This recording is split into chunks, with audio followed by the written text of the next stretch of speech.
Metallic metal can seem like wizardry at first, but once you understand the structure of it, you can crack it. In this video, I'll show you a 3-step process that will give you a result that pops, even if you're just starting out. Let's go.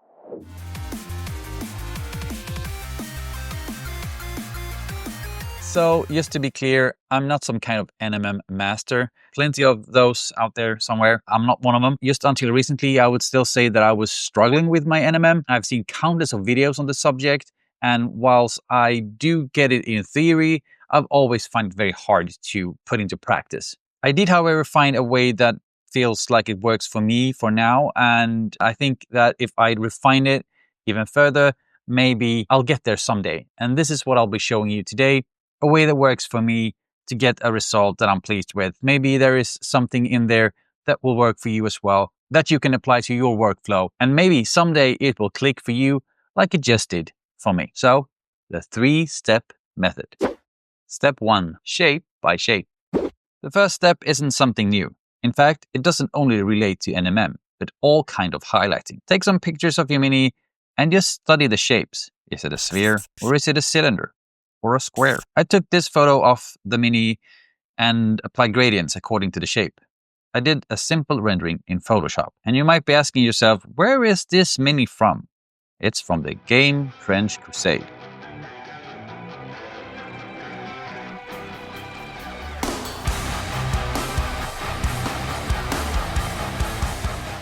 And this Shrine Anchorite is the dreadnought equivalent of that world. I'm currently painting my way through all of the factions, and if you want to read more about it and see more pictures of my previous minis, you'll find them on my Instagram and on my Patreon, where I write a journal entry for all the different minis with tidbits and ideas. Also, these smokestacks are available on the Patreon if you want to grab them for yourself. Step 2, sketch it loud. So I now know that I like the look of the mini in my digital sketch. Now I have to apply that on the mini. There is no need to be smooth here. I use a big brush that can hold a lot of paint. I start off with what is essentially my midtone and cover all the metallic areas.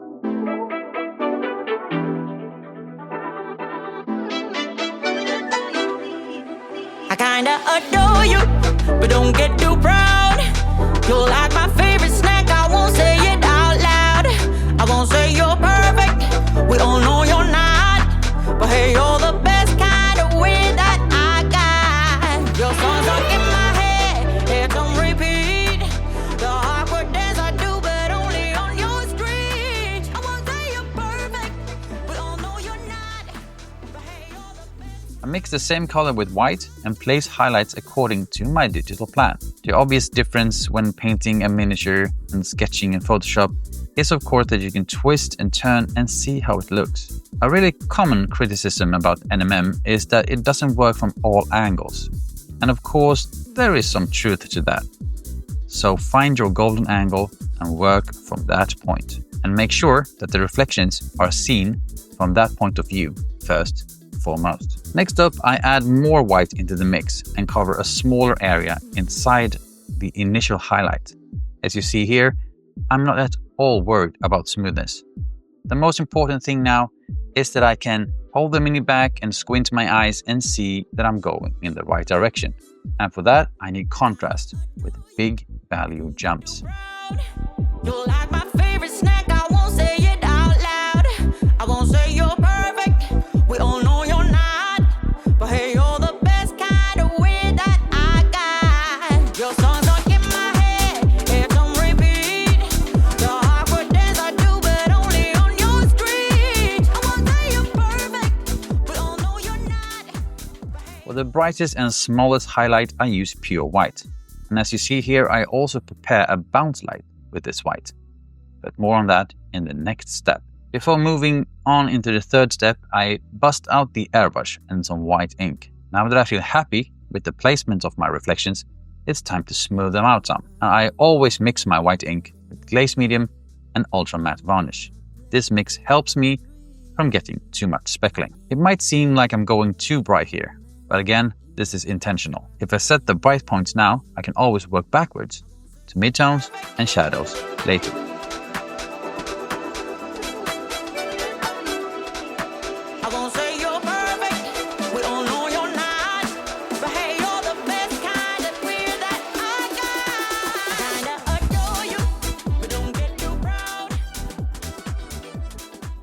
The paints that I'm using is the Ionic paints. I reviewed them in a past video. They should be in some of the corners right about now. Really great paints if you ask me, and if you want to pick up a set for yourself, there is a discount code in the description below. And if you want more Crusade, I recently did some terrain for it, a sacrificial altar. So if you want to make one for yourself, go check out the tutorial. The link is in the description and in that corner right now. Third step, invent the magic. For me, this is the biggest step. This is the one that really sells this kind of NMM, a secondary reflection. I recently did the same thing on this little fella over here, a Sin Eater, also for the game Crusade. I knew I wanted him to stand in a bloody mess, and so I contrasted the red base with a green NMM armor. Similar to that time, I wanted this Shrine Anchorite to be bright blue NMM. So, of course, I wanted to contrast that with an orange. I start by spraying the downward facing areas with orange. And after that, I edge highlight all the parts with white to get more readability. I glaze over the highlights with my midtone, and at the same time, I also go back and glaze in some midtones on the airbrush parts as well. The edge highlights that are facing upwards get a glaze of the blue or turquoise, and the ones that are facing downwards, yeah, you guessed it, you get an orange glaze. I just wanna get lost. It's the only thing I wanna do. I wanna forget where I came from, where there's no getting over you.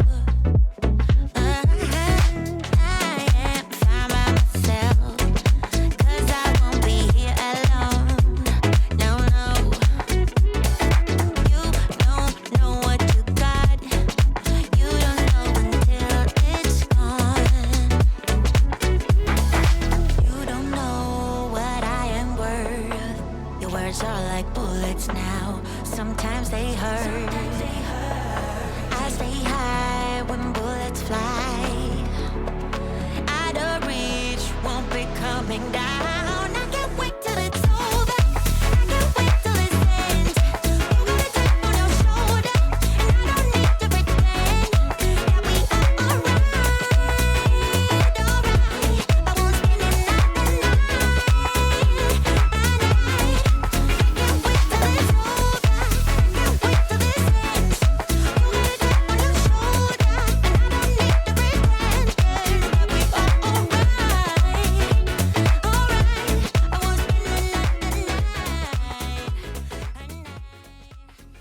Now that the broad strokes was set, I was starting to get more and more into details. So it was time to set the scene. I started with just putting orange circles on the base where my secondary light sources would be.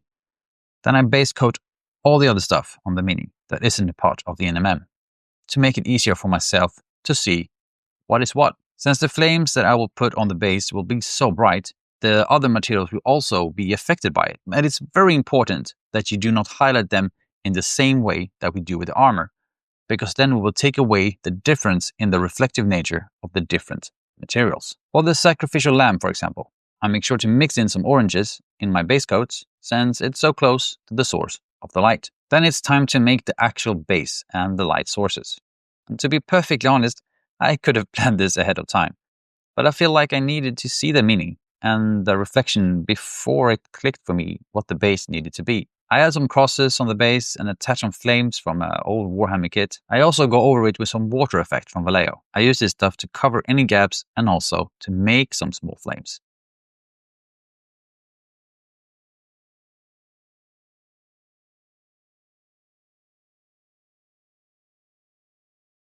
When the base is covered in two fluorescent colors from golden high flow, I got the brightness and the hotness I was looking for. The last step that is quite tedious and boring to watch is going over all the small details and making sure that they reflect either orange or the blue. The details closest to the light source will get brighter highlighted reflections than those from further away. So this is it. And I'm totally aware that it isn't super smooth.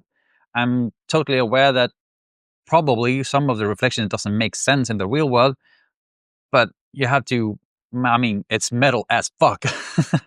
And isn't that the most important thing in the end? That we really think that our miniatures are cool. And I really think this guy turned out pretty fucking cool, if you ask me. So here you have the end result. He is ready to squash the heretic opposition and cleanse them in the flames of the true Lord. My Shrine Anchorite.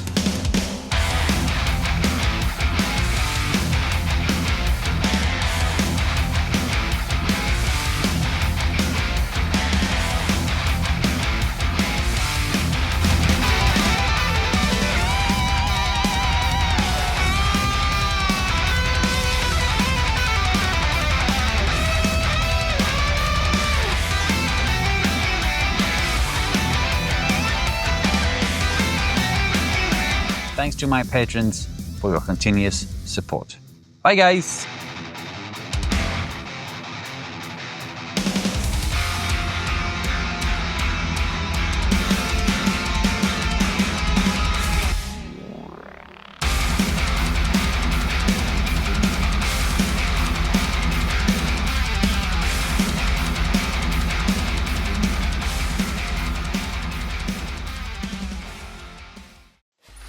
Free audio post-production by alphonic.com.